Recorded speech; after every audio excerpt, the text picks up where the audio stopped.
So, and we're always looking for kids, Miss Phyllis, and I would love to come back and talk to you about some kids that we're looking for upcoming productions. Yes. As well as, you know, we're also looking for new talent. We're always looking for new talent. Okay. But yeah, we would love to come back, right, guys? Yes. You know what? I want you to think about something for me. Mm-hmm.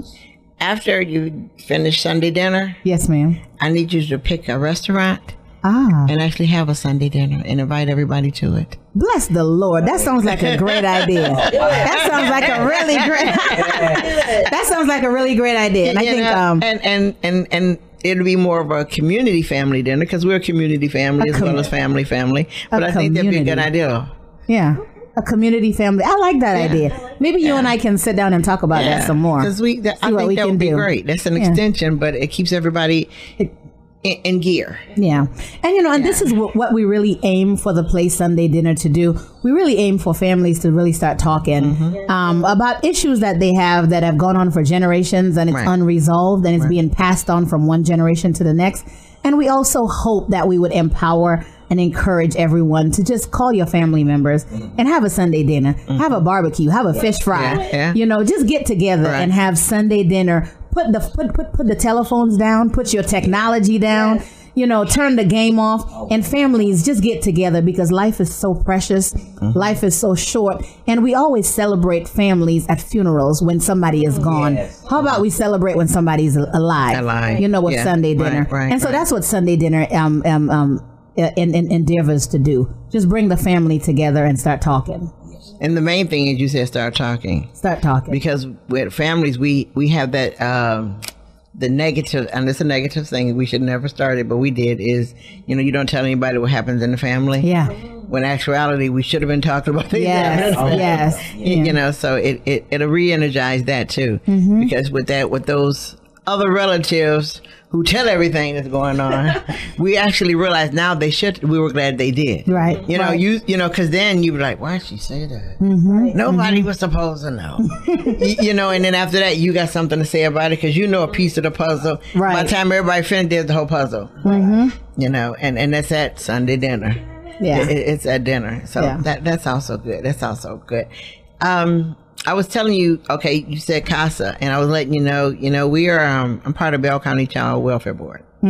Our job is to monitor foster kids. We actually take care of their needs, what they need that their foster parents won't take care of, we take care of it. And in that, you know, our foster kids are some of the kids that are bounced around. And we wonder how they turn out the way they turn out. Well, you know, if you lived in 5 homes, by the time you're 10, you're going to be a different kind of person. Right. You're going to have some issues. Yes. So I would like to talk to you one day about doing something in that way. I would love to come back and talk to you about it. Because we forget about, not to say it's not good, it's good that we do plays.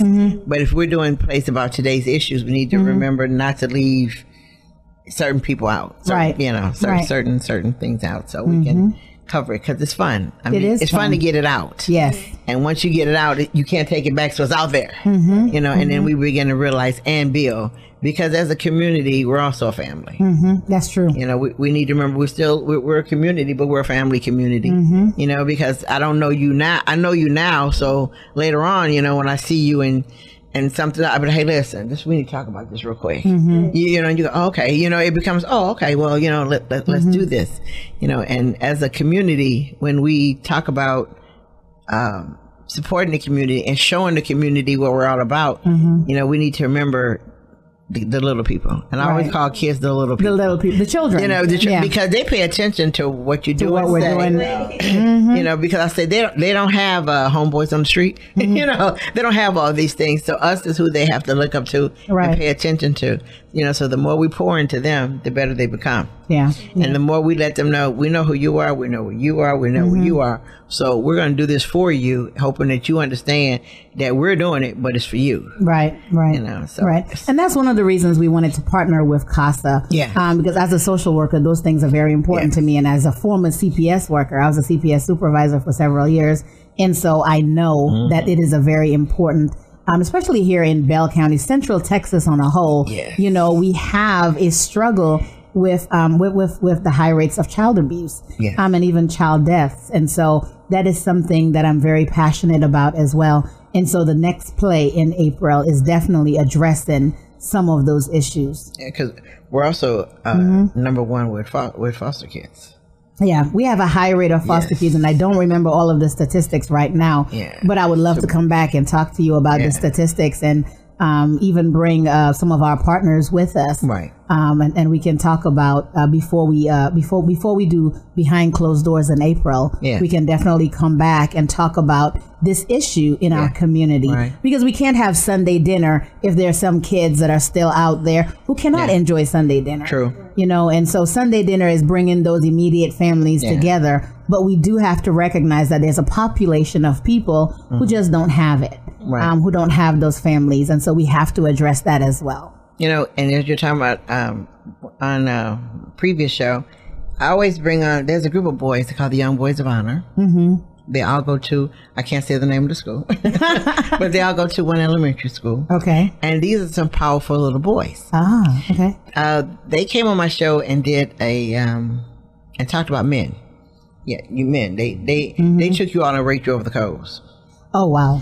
Because this is what they said. They said they want to grow up to be positive young boys. Now, they're all 4th and 5th grade. They want to grow up to be positive. But they were saying, how can they be positive when they see so much negativity from men on their way home from school? And, I mean, they went through what they said they're tired of seeing men slapping women and making them make money for them on the corner. I'm like this, oh, my gosh, they're 4th grade. You know, and they're my guests. I'm sitting like, oh, my gosh.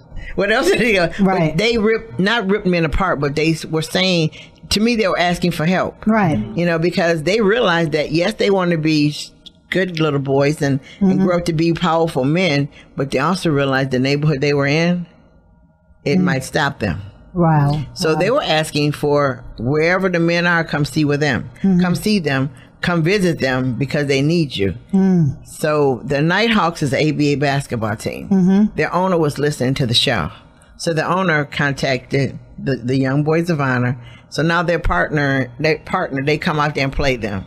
Awesome. In basketball. Awesome. See, that's what community is about. Yes. That's so, community. You know, and I was telling the boys, I'm like, dang, that's a good story. You know what I mean? To say from what they were talking about, blasting people, and we need to hear what 4th and 5th graders see. We do. Because we don't see all that they see.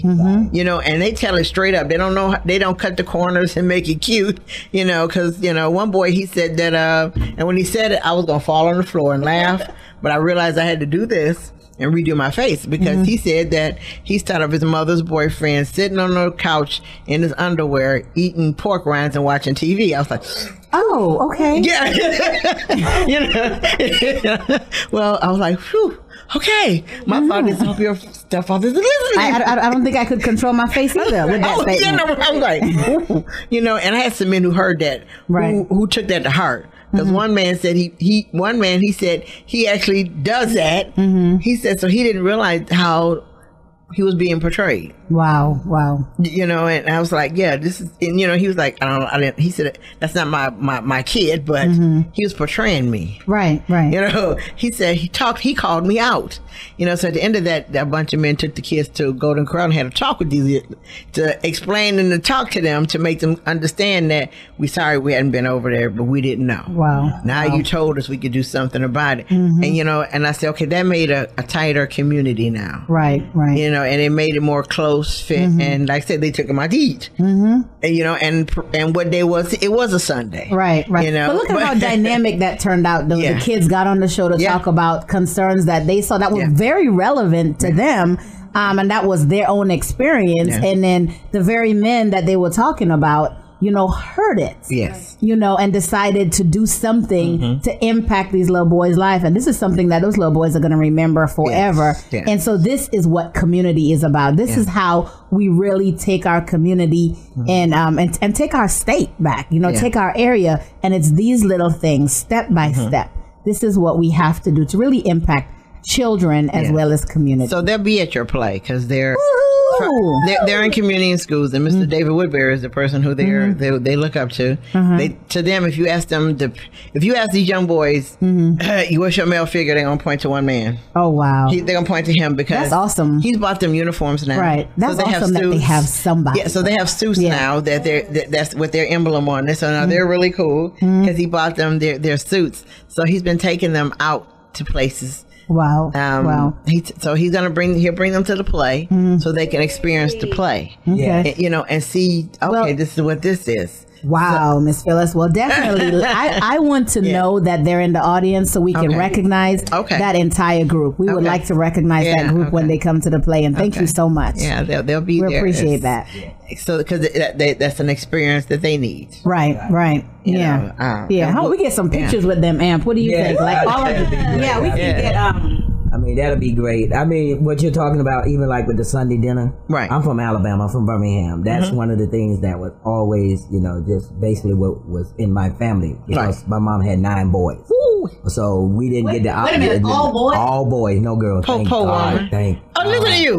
We gonna pray for her. We praying for her for having 9 boys. Mama, all that laundry. No, she didn't do no laundry. We learned everything. I mean, from everything that anybody need to do, I do it. Like, I mean, really, like, I knew how to clean, do everything. Because my mom and dad had to work 2 jobs. My dad actually 3 jobs. Woo. But so we always, we're never together. But on Sunday, right? I will tell you, my dad said, "Hey, 4 o'clock, we better be at that table. 4:01, you gonna have to sit off the table, and then you have to wait till we get done, and then you got to wash the dishes, and that's where you get your meal from the dishes. Right? Okay, so I understand about Sunday dinner." And that's just something that we don't do today. Right. I mean, really, we don't do today.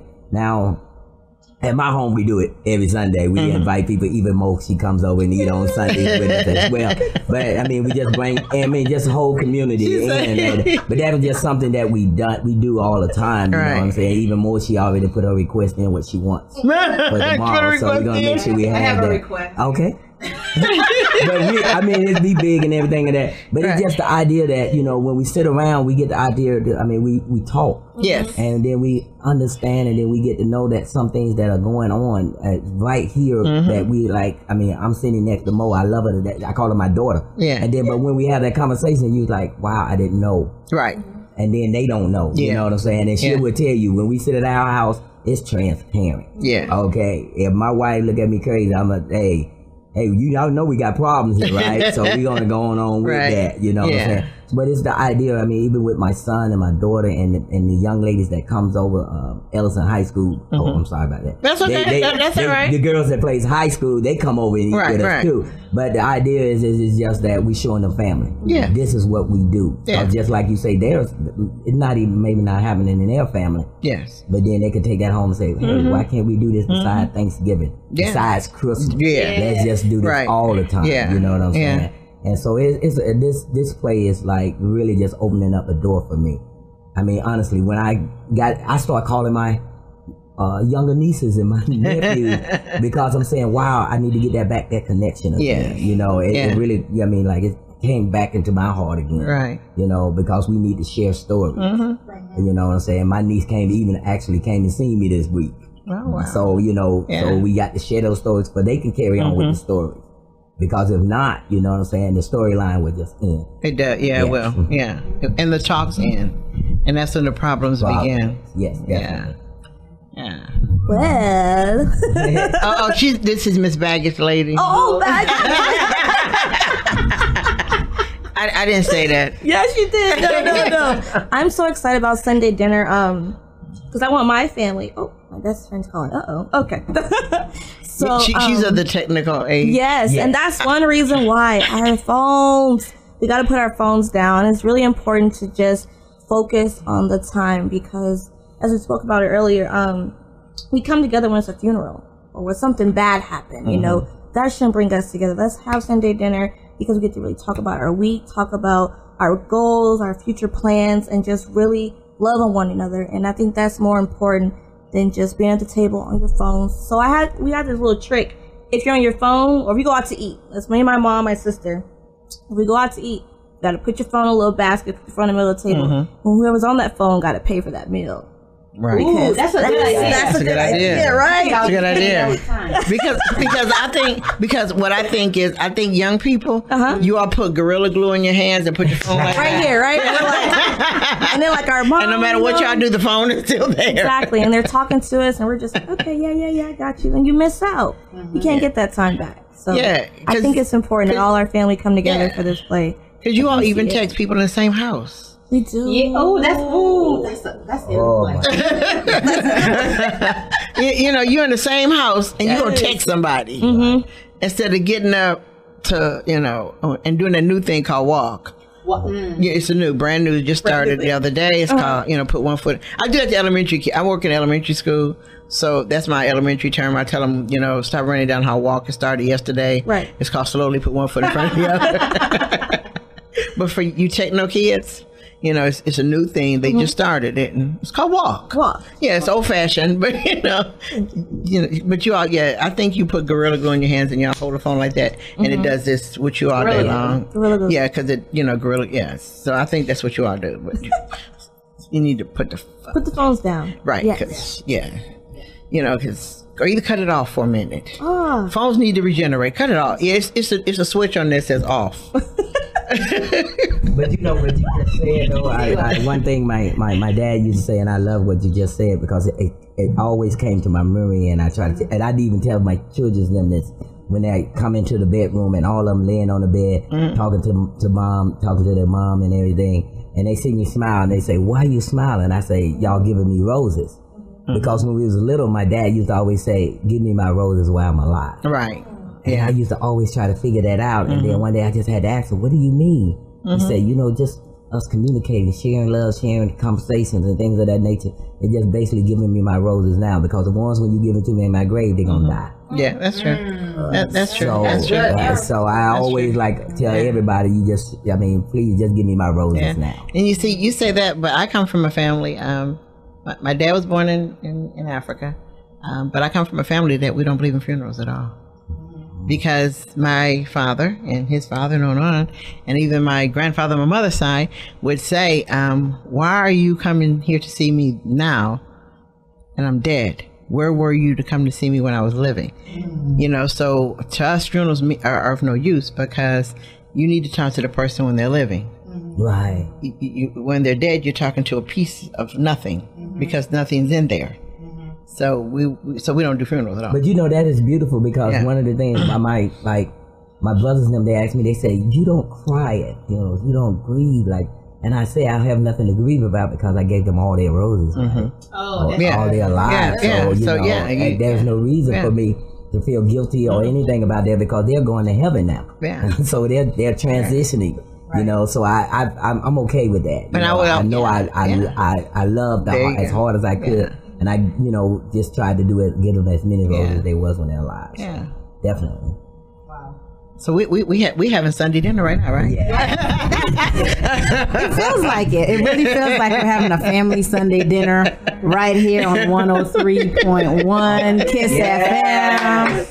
Whoop, whoop. The KZFD cast is in the house. Thank you so much, Miss Phyllis, for having us. We really appreciate it. This was good. So, okay, now for more information, how do we get more information if we need it? So more information about Sunday dinner or KZ Frazier Drama, you can reach us on kzfrazierdrama.com. So that's kzfrazierdrama.com. And I will add that to the live. It's Frazier with a Z, Frazier. kzfrazierdrama.com. You can you can like us on our Facebook page, KZ Frazier Drama Facebook page, our Instagram, as well as our Twitter account. We also have a group, the KZ Frazier Events and Cast and Call group. If you're ever interested in auditioning for one of our plays coming up, you can find us on Facebook as well as on the website. But our stage play, Sunday Dinner. There's a song, but I can't sing, so I can't sing. Sunday Dinner is in 2 weeks, y'all. March 10th. Okay. March 10th, Saturday, March 10th at the Killeen Arts and Activity Center. That's downtown Killeen on 4th Street. 6 p.m. The show begins. The doors open at 5. Vendors will open at 4 p.m. These are our local small businesses. Let's come out and support them. Now, I have a question. Yes, ma'am. Because I asked all guests who forget to give me this one thing. We have a lot of people that are 60 and above who have a smartphone, but they don't use it smartly. So I need a phone number where they can reach you at. I always ask that, because if you have a smartphone and don't use it smartly and you're older, you still want a phone number to dial. You need a phone number. So a phone number for KZ Frazier Drama is 254 254-247-1262. Thank you. That's 254-247-1262. And ask for me. Ask for the director and playwright of KZFD, and I will direct you in the right way. So come on, get your tickets, y'all. Find us on kzfrazierdrama.com to get your tickets online, or you can go to the Jewelry Lady on Stan Schluter Village Square, right next to Title I Boxing in Killeen, or you can go to Salon Monet on East Tremere and get your tickets. Or just find us on Facebook and hit any one of the cast members up, and we'll meet you to get your ticket, all right? Okay. All right, see you all for Sunday dinner. Come ready with your ham hocks, your collard greens. No, be ready. Your ribs, your macaroni and cheese, sweet potato pie, whatever you want, y'all. Come on out. We would also like to thank our sponsors, OG Barber School, Geechees, and Miss Nancy Petaway from Mary Kay Cosmetics, as well as Annette Cobb for First Community. Thank you for sponsoring us. We appreciate it. And I want to thank you all for coming on Kiss Community Connections at My Kiss 103.1. And I want everybody to always remember, you cannot lead a positive life with a negative mind. We'll talk to you next week. Bye. Amen. Now.